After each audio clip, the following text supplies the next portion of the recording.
And I'm going to talk a little bit about the toolkit, starting with the purpose, which is to provide practical guidance, including tools, examples, and other resources for designing a comprehensive distance learning strategy for the context or education system with which you are all working.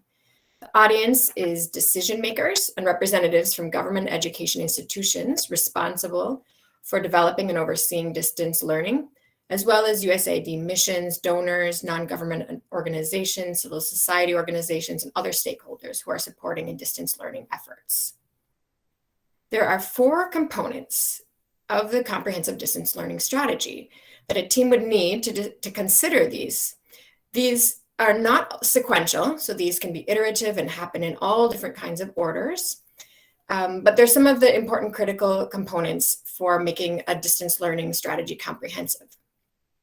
The first component is really conducting a landscape or a needs assessment to understand the existing distance learning infrastructure and landscape. Then designing a clear approach for distance learning in your context or country. This includes the purpose, objectives, and modalities, and also then developing a framework and a plan for monitoring, evaluation, and learning. And finally, number 4 in this component is having a clear budget for distance learning and all the different costs that go into making distance learning happen.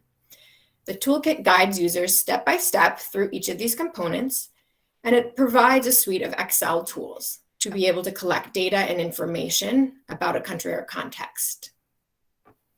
There are 3 core principles for the toolkit that are based on ethical and evidence-based practices from the USAID Distance Learning and Emergencies publications, as well as USAID's Returning to Learning During Crisis Toolkit. So these are aligned with both of those documents.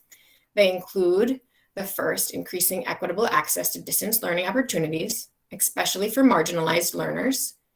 Number 2, ensuring high quality and inclusive design content and programming.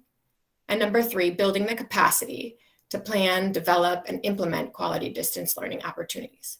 These principles are built into all the components, all the tools.